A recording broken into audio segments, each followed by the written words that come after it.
E eu queria começar falando um pouquinho da análise transacional, que a análise transacional ela foi criada, baseada nos relacionamentos interpessoais e intrapessoal. Ou seja, o que é análise transacional? Eu já falei aqui, mas vou repetir, porque é importante.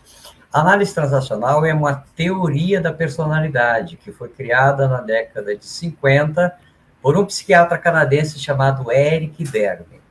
O Eric Berne, ele era psicanalista na época, em 1946, 47, 48, pós-guerra. Né? Nos Estados Unidos e no mundo, a psicanálise é que reinava dentro do contexto da saúde mental e saúde emocional. E ele era psicanalista, e ele achava que a psicanálise ortodoxa, aquela lá daquela época, era algo muito oneroso para as pessoas. Primeiro que a pessoa tinha que fazer alguns anos de análise. E depois, às vezes, tinha que fazer 2, 3 sessões de análise por semana. E cada sessão de análise custava lá um valor X. E se for ver isso no final de um mês, a pessoa iria fazer um investimento substancial para fazer análise. Então, ele percebeu que a psicanálise ortodoxa daquela época era muito elitizada, nem todo mundo podia fazer análise. E ele achava aquilo, não, mas será que não tem uma maneira da gente socializar isto, atender mais pessoas, abrir mais o leque das possibilidades, né, de que as pessoas pudessem se beneficiar, né, mais pessoas. E foi em cima disso que ele começou a pesquisar. Ele pesquisava, as pesquisas dele foi muito em cima dos pacientes dele. E os pacientes deles, ele observava o que eles faziam, como faziam, para que faziam. E, baseado nisso, ele ia fazendo inferências do que se passa dentro da pessoa. E teve um fato interessante que foi a chave para ele criar uma nova teoria que ele nem sabia o nome que ia dar. Ele era militar, o Eric Berne era militar, que ele migrou para os Estados Unidos, e ele tornou-se cidadão americano e entrou para o exército americano como psiquiatra, ou seja, ele era major psiquiatra dentro do exército. Isso na época da guerra.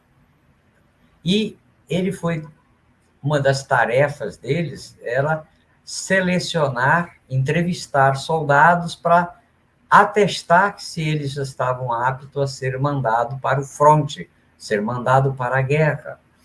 E tinha um negócio que era muito interessante, por quê? Porque eram muitos soldados para serem entrevistados e poucos médicos capacitados para isso. Ele era um deles, porque ele era psiquiatra. Então, tinha muito soldado e muito pouco tempo para entrevistar. Então, a entrevista, às vezes, girava em torno de 3 minutos, 2, 3 minutos por cada soldado. Ele achava aquilo e ele já recebia uma folha com as perguntas já estruturadas. Por exemplo, você é nervoso? Você já foi a um psiquiatra alguma vez? E etc. E ele achava que, bom, isso aqui não vai me levar a lugar nenhum. Eu não vou poder atestar que a pessoa está apta a ser mandada para o fronte com essas perguntas e com esses tempos. Isso aqui está parecendo uma brincadeira. E, como tal, eu vou brincar com isso. Então, ele passou a fazer o seguinte, ele sentado lá à sua mesa, quando o soldado ia entrando lá na porta, dirigindo até ele para sentar na frente dele para ele entrevistar, ele já começava a marcar as respostas, sem fazer pergunta nenhuma. Eu estava olhando, o cara está entrando, ele está olhando para o cara, ele está marcando a resposta aqui. Tac, tac, tac, tac, tac. E qual foi a surpresa dele? A surpresa dele é que ele estava acertando em um nível alto. Ele acertava as perguntas, depois ele fazia as perguntas e as pessoas respondiam o que ele já tinha marcado. E aquilo chamou a atenção dele. E ele foi fazer um levantamento, ele foi pesquisar como é que ele estava acessando essas informações.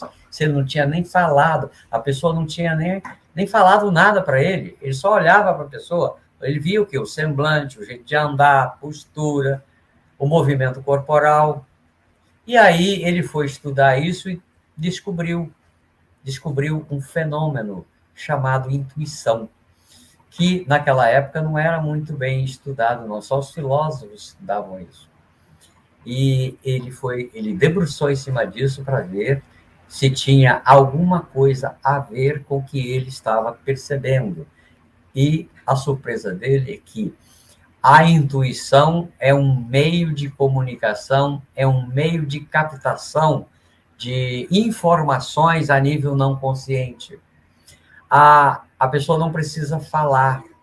E a intuição, falando de, o que é intuição? Falando de uma maneira popular, intuição é algo que você sabe, mas você não sabe por que sabe.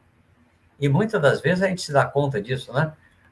A gente acha aquela pessoa ali me passou, não me passou algo bom.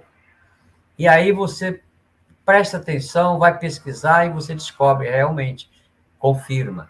Então, a intuição é uma maneira de captar através de sinais não conscientes que a pessoa emite.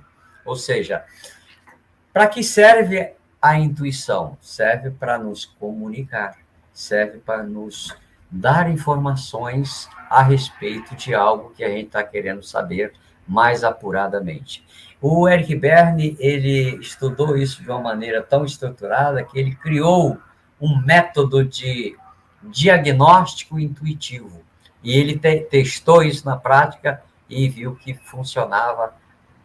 E aí isso ficou clássico dentro da análise transacional.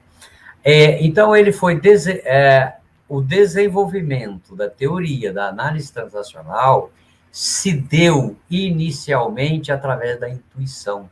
Esse fenômeno aguçou mais a curiosidade dele a respeito do ser humano. E foi aí que ele começou a trabalhar e foi criando, e aí na década de 50 foi quando ele apresentou ao mundo uma nova metodologia de psicoterapia em grupo.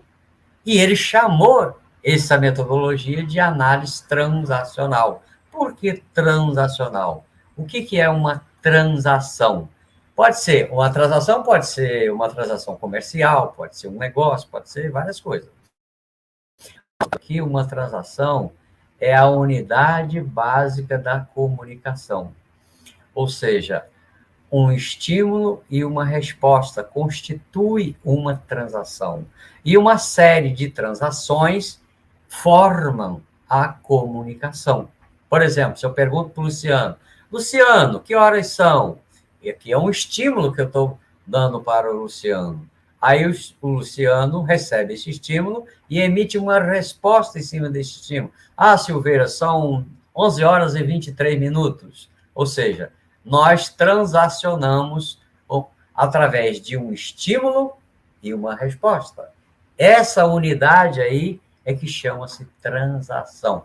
Por isso que chama análise transacional, que é a maneira como as pessoas se relacionam, se comunicam. Daí a importância de a gente estudar a comunicação humana, que é algo muito importante. Inclusive, o que a gente está fazendo aqui, nós estamos fazendo uma comunicação via rádio, ou seja, eu emito estímulos, as pessoas recebem esse estímulo, as pessoas pensam a respeito desses estímulos e as pessoas, muitas das vezes, podem fazer, inclusive, perguntas a respeito disso, porque nós não estamos tete a tete, nós não estamos frente a frente, nós estamos online, mas mesmo assim nós nos comunicamos o tempo todo.